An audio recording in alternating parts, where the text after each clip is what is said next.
안녕하세요. 허브경제TV입니다. 오늘 볼 종목은요, 금양입니다.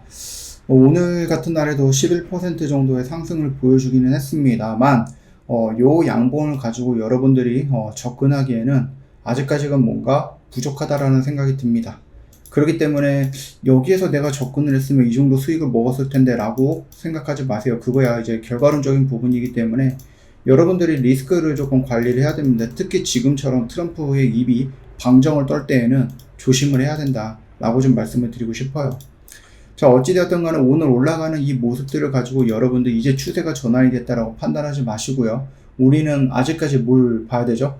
패시브 자금 200억 정도가 나올 거예요. 220억인가 213억인가 뭐 그 정도 금액이 나올 거거든요.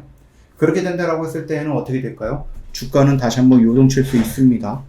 지금 최근 주가 급락으로 유통 주식의 4%에 달하는 유광지 금양회장의 주식담보대출 마진콜 우려도 좀 커지고 있는 부분이에요. 그렇기 때문에 안 좋은 뉴스가 나오고 그 안 좋은 뉴스로 인해서 안 좋은 결과들이 계속해서 터져나가고 있는 겁니다. 이 줄줄이 햄도 아니고. 그러면 어느 순간 이 모든 것들이 다 해소가 돼야 되거든요. 그 해소가 되기 전까지는 우리는 굳이 내가 여기서 뭔가 신규로 접근해야 되는 부분은 아니다라고 좀 말씀을 드려볼게요. 일단은 금양에 대한 213억 정도의 패시브 자금이 나올 것으로 예상을 하고 있습니다. 그리고 2차 전지 공장을 증설하겠다라고 하면서 4,500억 정도 유상증자 진행을 했는데 이 부분이 결국은 이 회사의 그 미래를 좌우하는 굉장히 중요한 이벤트였는데 일단 실패했습니다. 실패했고 그 실패의 결과는 정말로 참담하다라고 보시면 됩니다. 그렇다라고 하면은 저 자금 없어도 금양이라는 회사가 결국은 이제 뭔가 하거나 아니면 미래의 성장을 위해서 준비를 해야 되는 것들이 필요할 건데 과연 할 수 있을 것인가 라는 부분인데 그게 또 어려워요. 관리 종목으로 들어감으로써 신용도 안 되고 이거 투자처를 찾기도 어려워요. 그쵸? 자금 조달 과정에서도 공시를 번복하면서 좋지 못했던 그 이미지도 있고 얘네가 뭔가를 하겠다라고 하는데 그거에 대한 결과물도 보여준 게 없고 그러니까 누가 믿고 여기다 투자를 하겠습니까?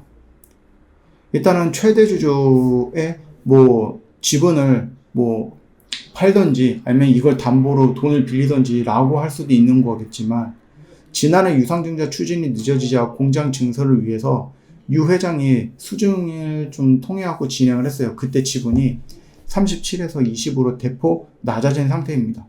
여기서 만약에 최대 주주라든지 이 회장의 류 회장의 지분을 더 갖다 판다라고 했을 때는 경영권조차도 방어하기 힘들죠. 솔직히 지금도 20%면은 낮다라고 생각을 합니다. 그렇기 때문에 좋지 않은 문제들이 나와주고요. 강도 높은 개선 조치가 실행이 돼 문제가 된 사안을 적극적으로 해소하고 회사 발전을 기회로 삼겠다라고 하기는 하지만 마땅히 뭔가 내놓은 거는 없어요. 그냥 몽골의 광산, 기자에 있는 부산에 있는 공장 빠르게 짓겠다라고 하지만은 얘기는 하되 그걸 어떻게 하겠다라는 해결책이 없다라는 겁니다.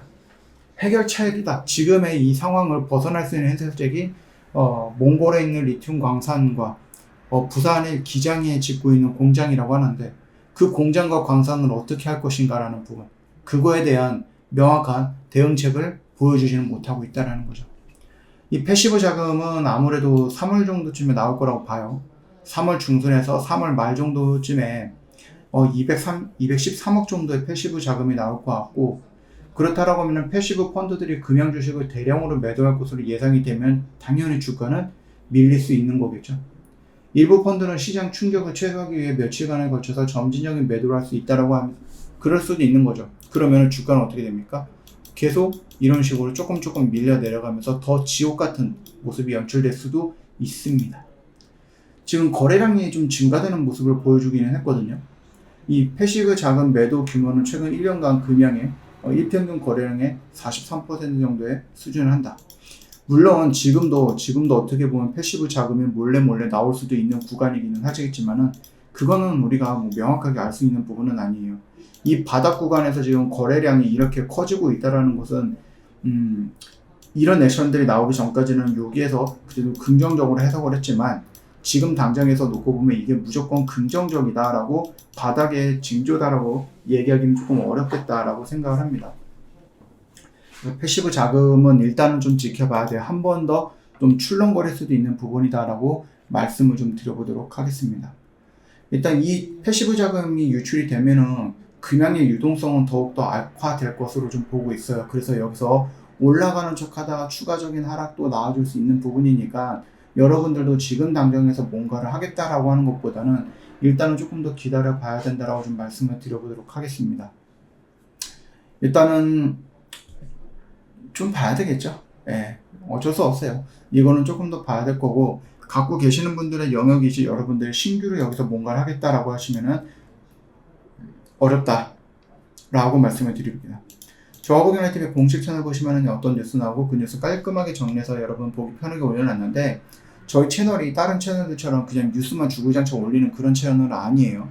저희가 뭐 많이 올리는 것도 아니고요. 여러분들이 봐야 되는 것도 올려놓고 있고, 여러분이 공부하거나 아니면 지금 여러분이 주식시장을 보는 데 있어서 이거에 대한 개념 정도는 알아야지 된다 하는 것들 올려놓고 있어요. 그러다 보니까 제 개인적인 생각으로는 여러분들 저희 허브경영TV 공식 채널에 올라오는 요 글들 많지 않거든요. 막 다른 데처럼 막 수백 개 올라오는 것도 아니에요. 그러니까 이거는요, 여러분들 나중에 주무시기 전에 아니면 뭐 퇴근할 때 지하철이든 버스든 뭐 운전하실 때 보면 당연히 안 되죠. 예. 대중교통 이용해서 가시는 분들은 요걸 한번 정독을 해봐라, 매일같이. 그러면 여러분도 알게 모르게 주식에 대한, 주식 시장에 대한 배경이라든지 지식이 계속해서 쌓이게 될 거다라고 말씀을 드려봅니다. 저희는 매일같이 열심히 매매를 하려고 노력해요. 오늘 시장에서도 열심히 노력해서 이런 결과물도 만들어냈고 여러분들도 할 수 있습니다. 영상 댓글 링크 클릭하고 들어오시고요. 같이 매매하고 싶다, 아래 구간에 문의하기 클릭하신 다음에 문의해 주시면 될 것 같습니다. 오늘도 고생 많으셨습니다.